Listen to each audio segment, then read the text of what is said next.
오늘 하나님 말씀은 출애굽기 2장 1절 2절, 히브리서 11장 23절 제가 읽겠습니다.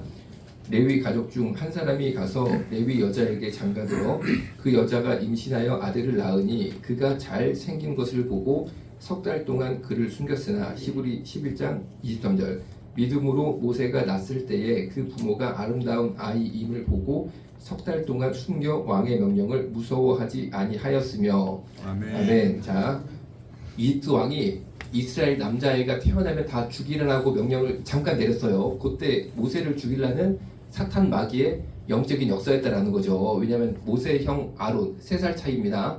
아론 때는 그런 명령이 없었습니다. 그리고 모세의 후계자가 여호수아죠. 여호수아도 여러분 아시는 것처럼 남자애들 싹 다 죽여라라는 왕의 명령이 없었습니다. 모세 때만 잠깐 있었어요. 요거는 한마디로 말하면 참 우리 속담에 그런 게 있죠. 귀신이 귀신처럼 만나고 모세가 태어날 것을 귀신이 귀신처럼 알고 남자애들을 싹 다 죽이면 모세가 죽는 거죠. 그렇죠? 여자는 죽이란 말 안 했어요. 왜냐하면 틀림없이 이스라엘을 이집트에서 끌고 나갈 지도자는 남자니까 여자는 죽일 필요가 없는 거죠. 딱 집어가지고 사탄 마귀가 고해 막 공격을 시작한 거예요. 이게 그러니까 우리가 싸우고 있는 영적 공격의 대상이 이 정도로 이게 이 영물이다라는 거죠. 그런데 기도로 능히 승리할 줄로 믿습니다. 아멘. 자, 그래서 명령이 탁 떨어졌습니다. 그래가지고 이스라엘 사람들 받아들인 거죠. 잠깐 남자애 죽인다니까 아마 설득은 이런 식으로 했을 거예요. 우리가 남아 제한 정책을 펴야 된다. 왜냐면 여자애들이 너무 많으니까 이렇게 되면 남녀 성비가 안 맞으니까 한 1년, 2년 정도 남자애들을 싹 다 죽이고 그 다음부터는 마음대로 남자나 괜찮아. 이런 식으로 하니까 이스라엘 사람들이 크게 반란을 일으키지 않았어요. 그러니까 순응을 했다는 거죠. 뭔가 아닌 것 같은데, 뭔가 찜찜한 것 같은데 그렇다고 어떻게 할 수도 없고 그렇잖아요. 자기들이 고 1년, 2년 그냥 억울해도 조금 참으면 되지 자기들이 막 봉기를 일으켰다가는 싹 다 죽을 것 같기도 하고 하니까 아이고 뭐 좀 이상한데 또 뭐 이유가 있다니까 좀 참자 해가지고 잠깐 참은 그때 모세가 딱 나옵니다. 딱 나왔는데 출애굽기 2장 1절 2절 레위 가족 중 한 사람이 가서 레위 여자에게 장가들어 그 여자가 임신하여 아들을 낳으니 그가 잘생긴 것을 보고 석 달 동안 그를 숨겼으나 보시는 것처럼 임신해서 아들을 낳았습니다. 아들을 낳으면 죽여야 되는데 딱 보니까 아기가 너무 예쁜 거예요. 잘생긴 거예요. 남자인데. 그래서 석 달 동안 아기를 숨깁니다. 왕의 명령을 거역한 거죠. 나면 죽여야 되는데 안 죽이고 숨겼는데 숨긴 게 가능한 이유는 이 당시 이스라엘 사람들은 노예촌에서 같이 다 살았어요. 노예촌에. 그런데 거기에 예를 들어서 집집마다 그냥 경찰이 붙어있는 게 아니잖아요. 그래서 우리도 지금 남양주 경찰서는 저기 금곡 넘어서 저기 다산에 가야 있거든요.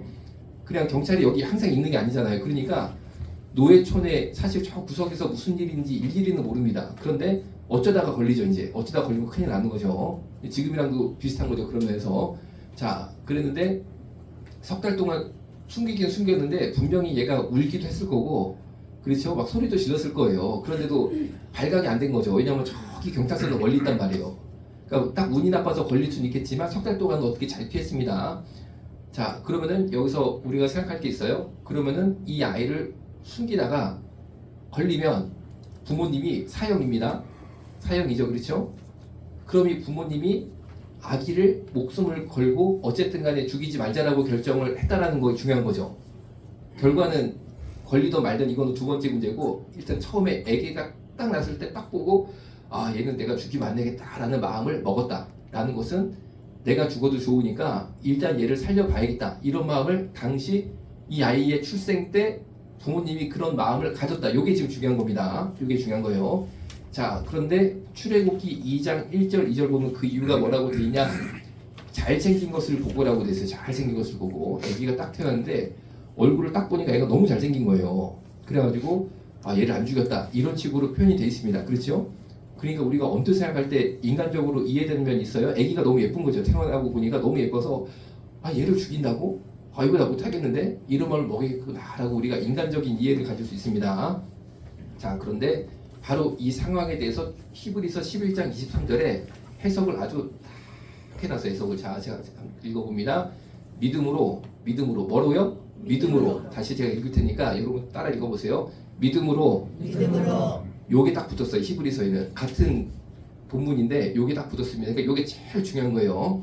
뒤에 보면은 비슷합니다. 모세가 낳았을 때에 그 부모가 아름다운 아이임을 보고 석 달 동안 숨겨. 방금 읽은 출애굽기랑 비슷하죠? 모세가 낳았을 때 그 부모가 아름다운 아이임을 보고 석 달 동안 숨겼다. 그런데 출애굽기 2장 1, 2절은 잘생긴 것을 봤다라고 하고 히브리서는 아름다운 아이임을 보고. 근데 여기 같은 말이에요 사실은. 그러니까 애가 딱 봤을 때 예뻤다는 거죠 쉽게 말하면. 그래서 석 달 동안 숨겼다. 그런데 히브리서는 결정적으로 그 원인과 동기를 영적으로 표현을 하고 해석을 했습니다. 이 하나님 말씀인 거죠. 믿음으로라는 거죠. 믿음으로. 그게 앞에 딱 붙어요. 이 모든 행동, 모세가 낳았을 때 그 부모가 아름다운 아이임을 보고 석 달 동안 숨긴 이유가 원인이 믿음이었다는 거죠. 믿음. 뭐요? 믿음. 그 뒤에 왕의 명령을 무서워하지 아니하였으며, 이거는 뭐냐면은 애를 죽이라고 했는데 안 죽이고 살렸다가 걸리면 부모가 죽습니다. 왕의 명령을 무서워하지 않고 애를 살리기로 결정한 이유가 뭐다? 믿음이다. 믿음이다. 자, 다시요. 뭐다? 믿음이다. 자, 그럼 여기서 이제 이해를 해야 돼요. 야, 그럼 이 부모가 믿음이 엄청 좋았나 보다. 믿음이 엄청 좋았나 보다. 그래가지고 야, 믿음이 너무 세가지고 뭐 죽음을 두려워하지 아니하고 아들 모세를 살렸나 보다. 그렇게 이해할 수 있죠. 그렇죠? 그런데 요거를 잘 한번 읽어보세요. 히브리서 11장 23절을 자, 이제 맑은 정신으로 한번 읽어봅니다. 제가 읽어드릴게요. 믿음으로, 여기서 한번 잘라야 돼요. 믿음으로 여기서 한번 잘라야 됩니다. 모세가 낳았을 때 그 부모가 아름다운 아이를 보고, 여기서 한번 자릅니다. 이제 설명을 드리겠습니다. 모세가 낳았을 때 그 부모는 아름다운 아이임을 본 게 다예요. 다시, 모세가 낳았을 때 그 부모는 아름다운 아이임을 본 게 답니다. 그 다음에 어떤 일이 생겼냐? 석 달 동안 애를 숨기는 결과를 가지고 옵니다. 다시입니다. 애를 딱 봤을 때 예뻐. 그게 이제 다였어. 그래서 어떡합니까? 그 결과 애를 석 달 동안 숨겼어. 그런데 석 달 동안 숨긴 다음에 나올 수 있는 예측되는 결과가 뭐냐? 왕한테 이 부모가 사형을 당하는 것. 세 부분 나눌 수 있죠. 그런데 사실 이 과정에서 보면 제일 직접적으로 내가 죽어도 좋으니까 이 아이를 살려야겠다라고 한 이유는 부모가 믿음이 좋아서가 아니고 애를 보고 예쁘다 그런 감정에서 출발을 했다는 거죠. 자, 이제부터 잘 들어보세요. 이제부터 중요한 얘기 나와요. 그러면은 히브리서 11장 23절에 처음에 믿음으로, 여기서 딱 끊어야 된다. 이게 제일 중요하다라고 말씀드렸습니다. 이 믿음은 부모의 믿음이 아니라는 겁니다. 부모는 애 보고 예쁘다, 이게 다였어요. 사실은 믿음으로 애를 숨긴 게 아니에요. 얘가 나중에 이스라엘을 출애굽시킬 지도자니까 얘를 살려야 된다 믿습니다. 주여 우리 가족 생명을 구해줄 줄로 믿습니다. 이게 아니었다는 거예요. 그냥 부모 입장에서 애가 예뻤다는 게 다였어요. 그럼 이 믿음이 뭐냐? 히브리서 11장 23절에 믿음으로, 이 믿음은 하나님의 믿음을 말합니다. 하나님의 믿음. 인간의 믿음이 아니고 하나님의 믿음, 하나님의 믿음. 그 하나님의 믿음은 뭐냐? 우리 인간이 이렇게 행동을 해야지만 예수님의 탄생까지 이어지는 행동들이 있어요. 만약에 이때 부모가 모세를 죽였으면 출애굽을 못합니다. 이스라엘 사람들이. 그리고 하나님 편에서의 믿음이 뭐냐면은 이 부모가 이름 없는 부모들이죠. 레위 가족 중 한 사람이 이름 없는 남자, 레위 여자에게 장가들어. 이름 없는 여자. 이름 없고 믿음도 없고 평범한 남자 여자. 이 사람들의 인생에 할 것은 결혼해서 애 낳기 답니다. 사실은 사역의 전부가 결혼해서 애 낳기 다였어요. 그랬는데 하나님께서 이 이름 없는 남자, 이름 없는 여자에 대한 믿음이 있으셨다는 거죠. 어떤 믿음? 너희들이 모세를 낳을 건데 모세를 죽이지 않아야 예수가 나온다. 나중에 예수가 나온다. 그러면은 너희들이 결혼해서 이집트 왕의 명령을 거역하고 죽음을 불사하고 모세, 이 아이를 살릴 것을 믿는다 라는 하나님의 믿음. 하나님의 믿음. 하나님의 믿음을 말하는 거예요. 히브리서 11장 23절에. 이게 역사를 확 한 겁니다. 이게 역사를 한 거예요. 하나님의 믿음. 이게 역사를 하니까 이 부모가 그 믿음이 확 들어왔어. 그 믿음의 응답이 왔어. 이 부모한테. 그러니까 애를 낳는데 분명히 얘를 죽여야 내가 사는데 얘가 너무 이쁜 겁니다. 막 이쁜데 얘를 왜 내가 대신 죽어도 좋을 것 같아. 막 그런 생각이 막 들어. 자, 보세요. 다른 집들은 어떠세요? 다른 집은 다 죽였습니다. 남자애 나오면. 왜입니까? 다른 집들은 애 낳았을 때 안 입었을까요? 그게 아니라니까. 그게 아니라니까. 예수 그리스도까지 이어지는 중요한 행동들이 있거든요. 그 행동 중에 하나만 빠져도 예수님이 못 태어났어요. 사실은. 그런데 그때마다 역사됐던 게 뭐냐면은 하나님의 믿음이 역사된 겁니다. 하나님의 믿음이, 신의 믿음이. 그래서 결국에 이 집 부모는 애를 보고 얘를 살려야겠다라는 그런 어떤 그 행동이 나타났다는 거죠. 본인이 믿음이 좋아서 본인의 행동을 스스로 만들어낸 게 아니고 하나님의 믿음이 역사해서 그 사람들이 그런 행동을 당시 했다는 거예요. 했다는 겁니다. 그래서 이 부모가 모세를 안 죽인 것 때문에 이 사람의 사실은 사역은 다 한 거예요. 그걸로. 이분들은 그 다음에 어떻게 살았다, 무슨 기도를 했다, 무슨 사역을 했다 그런 게 안 나옵니다. 요거 그냥 모세 살려준 거 있잖아요. 갈대 상자에다가 애 집어넣어가지고 확 보낸 거. 요게 다였거든요. 그런데 이것 때문에 예수님의 탄생의 결정적인 연결고리 중에 하나가 돼요. 연결고리 중에 하나가 됩니다. 자, 여기서 우리가 뭘 알 수 있느냐? 자, 제가 예를 들어서 뭐 동성애 반대 운동을 한다 이제 이런 얘기를 해볼게요. 제가 하는 게 아니라는 거예요. 사람이 할 수 있는 게 아닙니다. 사람이 할 수. 제가 이제 설교를 한단 말이에요. 여기서 이렇게 설교하는 행동을 지금 보이고 있잖아요. 그런데 이게 제가 할 수 있는 게 아니라는 거예요. 어떻게 이렇게 할 수 있습니까? 하나님의 믿음이 현실에 응답된 것 뿐이에요. 사실은 하나님의 믿음이 응답돼서 이런 행동의 결과를 인간들이 보여준다는 거죠. 이거를 신학적으로 뭐라고 표현하냐? 마음에 소원을 두고 행하게 하신다라고 말합니다. 다시 마음에 소원을 두고 행하게 하시는 하나님의 강력한 믿음이 있으시다는 거예요. 자, 여러분 생각해 보세요. 제 예를 들어볼게요.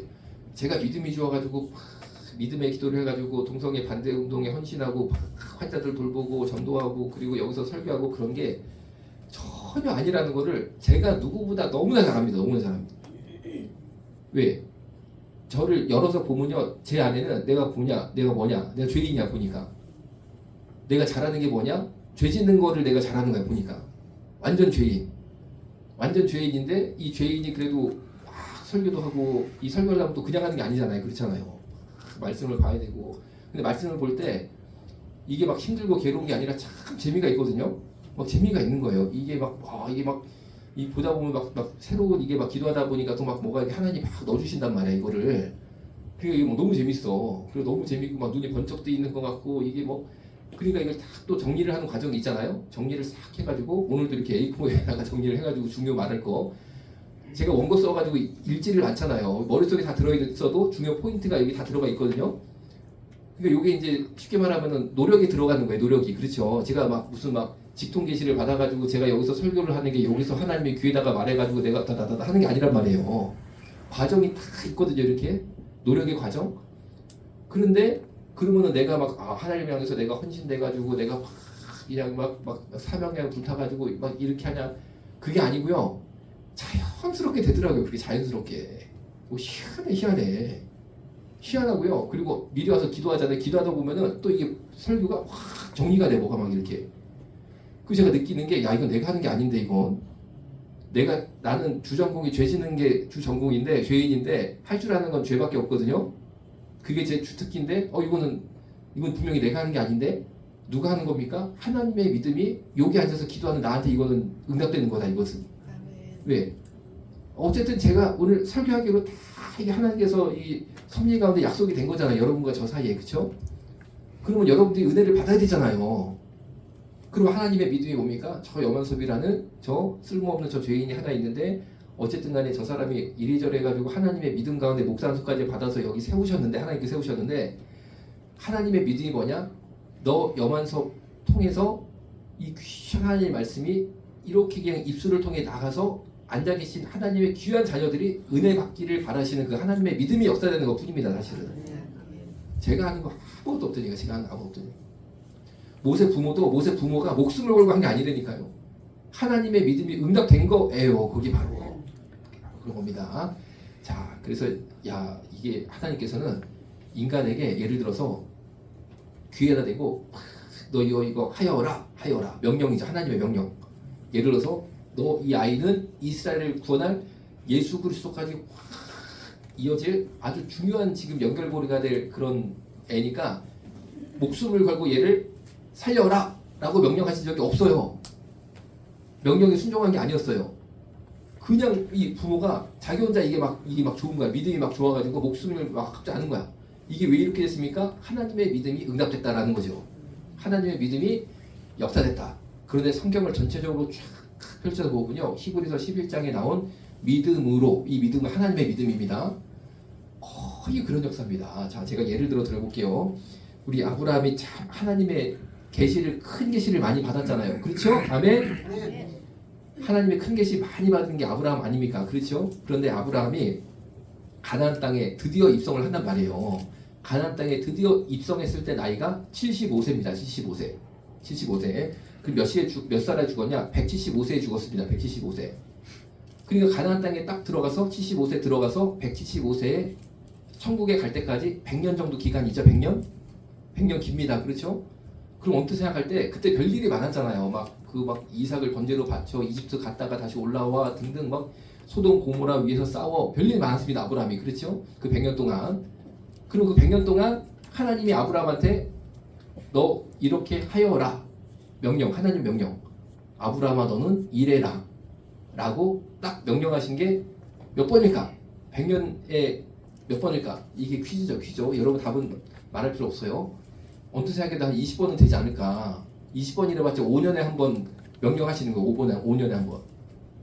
매년 나타나셔서 아브라함아 너 이래라고 명령하시면 100번 나타나셔야 되고 100번 말해야 되고. 자, 정답은 하나님이 딱 2번 나타나셔서 명령을 하셨는데 2번 나타나는 중에 첫 번째 나타났을 때 2가지 명령을 함께 합니다. 말하자면 이런 거예요. 제가 우리 아들한테 너 공부 열심히 해라. 엄마 말 잘 들어라. 한 번 말하지만 2개 명령을 하잖아요. 그렇죠? 첫 번째 나타났을 때 2번 명령하세요. 그 다음에 2번째 나타났을 때 1번. 도합 100년 동안 딱 3번밖에 명령 안 하세요. 자, 그게 뭐냐? 창세기 17장에 내 앞에서 행하여 완전하라. 그때 같이 말씀하신 게 할례를 받으라. 내 앞에서 행하여 완전하라. 할례를 받으라. 이게 17장에서 한 번 나타나서 아브라함에게 명령하신 거. 2번째 나타나서 명령하신 게 22장 번제를 드리라. 번제를 드리라. 자, 정리합니다. 그 대단한 아브라함, 정말 우리 믿음의 역사 가운데 이런 큰 계시 받은 사람 별로 없죠. 그런데도 100년 동안 사는 동안 하나님이 너 이거 해라라고 말씀하신 것은 딱 3가지밖에 없어요. 3가지. 그것도 이 2가지는 한 번에 나타났을 때 동시에 말하신 거고, 그리고 이 3가지 명령에 공통된 이유가 있습니다. 이거는 뭐냐면은 예수 그리스도의 탄생이랑 굉장히 연결되는 것이에요. 3개 다. 예수 그리스도 탄생과 너 뭐뭐 해라가 아주 밀접했습니다. 아주 밀접했습니다. 지금 이것도 아주 밀접한 거잖아요. 모세 이야기도. 자, 그럼 여기서 뭘 알 수 있느냐? 이제부터 잘 분별해서 들으세요. 우리 이 시대 기독교인들의 거의 대부분은 하나님이 예를 들어서 인생에 딱 원정적으로 나타나셔가지고 너는 뭐뭐 해라 라는 명령을 받지를 못합니다. 이게 현실이에요. 그런데 여러분들은 아니 왜 성경을 보면 하나님이 딱 나타나셔가지고 뭐뭐 해라 막 이러시는데 나한테 왜 안 나타나시냐?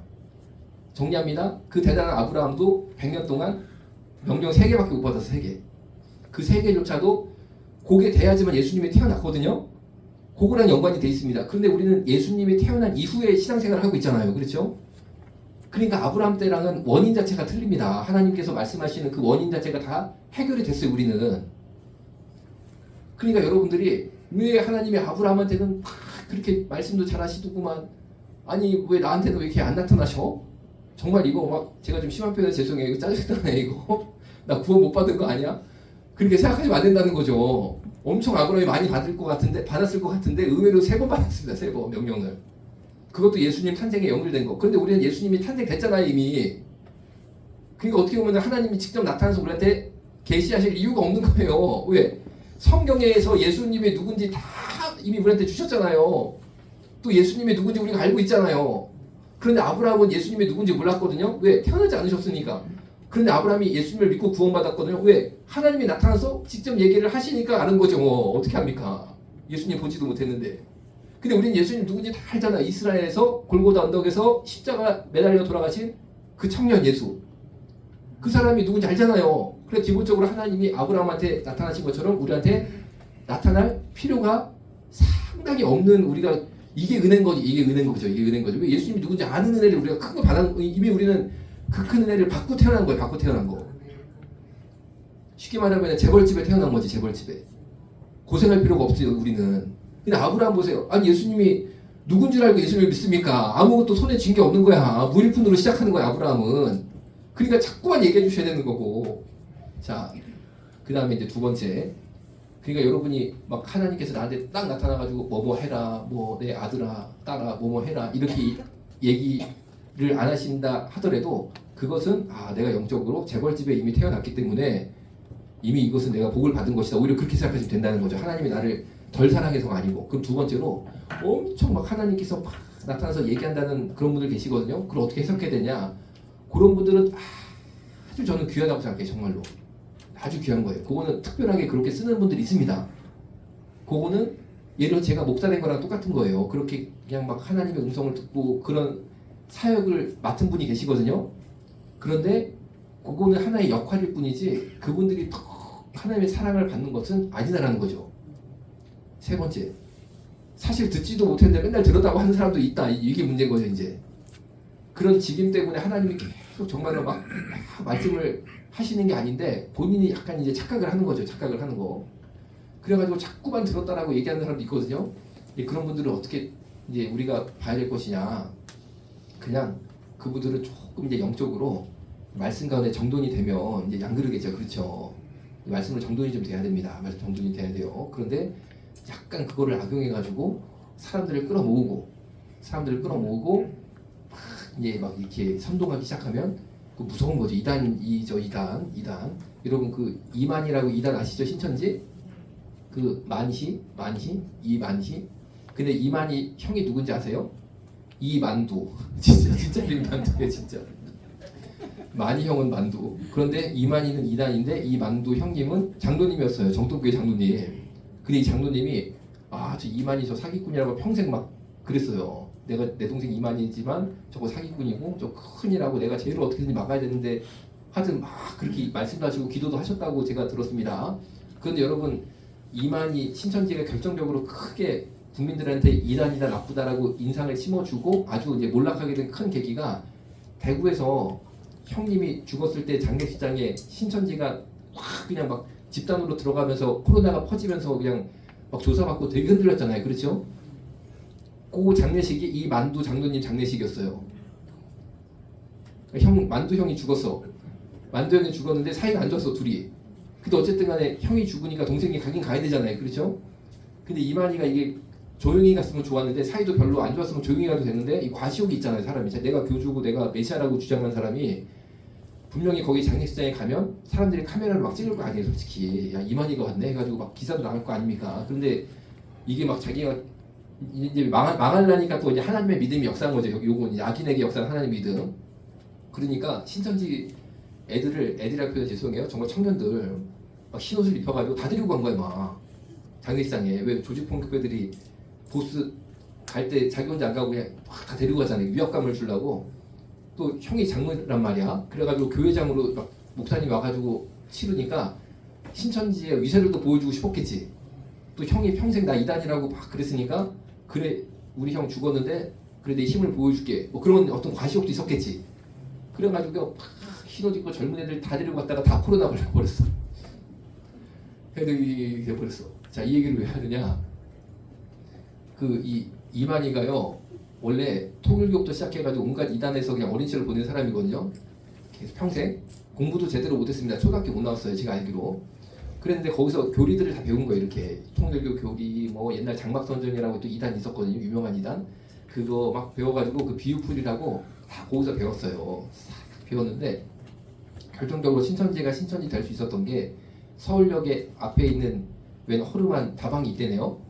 거기 다방에서 그 유재열 장막성전이 무너지면서 사람들이 막 흩어졌는데 거기서 조금 똑똑한 사람이 하나 있었대요. 그래서 이 교리 가르치는 선생님이 좀 똑똑한 거야. 그래가지고 그 사람이 자기 나름대로 그 장막성전하고 통일교하고 교리를 비교하면서 조금 약간 업그레이드를 했어요. 약간 업그레이드. 그걸 자기가 공책에 막 적어놓은 거야. 그런데 그 집단이 해체가 됐는데 이만희가 이제 사실 그 사람이 어렸을 때 나병에 걸렸다 나은 사람이거든요. 그러니까 직장 취직 이런 게 안 되는 거예요. 사람이 키도 작고 공부도 이제 학력도 없고 그러니까 이제 거의 백수죠. 백수로 막 지내고 있는 이만희를 불러다가 공부를 시킨 거야. 자기 나름대로. 얘를 공부시켜가지고 우리 장막성전을 한 명 한 명 흩어진 애를 모아가지고 지 나름대로 뭐가 하고 싶었겠지, 교리 선생은.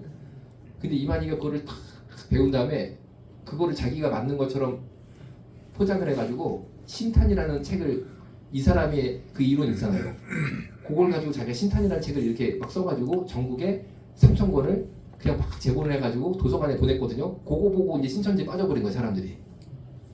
그래가지고 신천지한테 서울역 그 허름한 다방에서 업그레이드된 그 비유풀이 교리 가르쳐준 그 선생이 나중에 뭐라고 표현하냐면, 내가 버지한테 황금옷을 입혀줬다 이렇게 표현합니다. 버지 이만희한테 내가 준 공책하고 그 이론 있잖아요. 얘가 이거 가지고 지금 이렇게 된 거야. 이렇게 된 거야. 자, 여러분 보세요. 이 만두 장로님이 이 과정을 다 봤단 말이에요. 남의 교리 훔쳐다가 이만희가 떴단 말이에요. 쉽게 말하면 가수로 치면 남의 곡 훔쳐다가 지가 뜬 거야. 이제 그런 거란 말이에요. 그리고 그 다음에 과정을 봤단 말이에요. 그런데 결국에 평생 살면서 저 이만희를 이단을 물리쳐 주옵소서라고 기도하고 헌신했지만 그게 안 됐거든요. 그럼 인간적으로 보면 실패한 것 같죠. 본인도 죽으면서 아 내가 못 이뤘구나 뜻을 이루고 돌아가셨을 확률이 굉장히 높습니다. 그런데 중요한 게 뭐라고요? 하나님의 믿음이 중요한 겁니다. 하나님의 믿음. 하나님의 믿음이 뭐예요? 결정타가 준비돼 있었어. 이만두 장로님의 삶에. 뭐 장례식장 때 이만희가 수만 명 끌고 와서 코로나 걸리는 하나님의 대작전이 숨어 있었어. 그 인생에. 그 이만두 장로님이 평생 쓰임받은 게 뭡니까? 죽어서 장례식 한 게 쓰임받은 거야. 결국에. 그거 하나 쓰임받은 거야. 평생 이만희를 무너뜨리려고 그렇게 애를 쓰였는데 다 안 됐거든요. 이게 철옹성이니까. 그런데 죽음으로써 장례식을 함으로써 아니 그거 뭐 내 노력이 안 들어가는 거예요. 죽었는데 뭘 노력합니까? 죽었는데.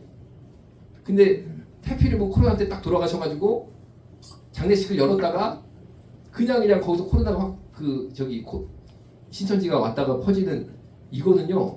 하나님의 믿음으로 모든 것을 이렇게 끌고 가신 거예요. 끌고 가신 거. 그러니까 뭐라 할 수 있습니까? 우리가 믿음이 좋아서 하나님을 하는 게 아닙니다. 하나님께서 하나님의 믿음으로 모든 우리 인류의 역사를 끌고 가시고 예수 그리스도의 탄생을 끌고 가신다라는 거죠. 그런데 이만희처럼 아까 이제 제가 말한 여러 가지 경우 중에 네 번째 경우죠. 본인은 하나님 음성을 듣지도 못했는데 막 하나님 음성 들었다고 다 써있거든요. 내가 하나님께 직접 계시를 받고 아니 무슨 하나님께 계시를 받아 서울역 다방에서 그 공책에 써가면서 그거 베낀 거 그거 가지고 한 건데 그거 아는 사람이 다 있는데 그런 식으로 거짓말해가지고 사람들을 막 미혹한단 말이에요. 그렇죠? 예, 그런 분들은 참 우리가 기도해가지고 참 이제 그런 일 못하시도록 기도될 줄로 믿습니다. 그러나 틀림없이 하나님의 믿음이 응답돼서 그런 사람들 다 끌어내릴 줄로 믿습니다. 자, 여러분 이제 말씀을 정리하겠습니다. 우리의 믿음이 아니고 하나님의 믿음이 우리 가운데 응답으로 나타나서 우리가 주의를 하는 것입니다. 그러니까 우리가 막 주의를 하는 것 같아도 사실 누가 하는 겁니까? 하나님 하신다는 거죠. 그럼 우리가 자만하고 교만하면 되겠어요? 안 됩니다. 안 됩니다.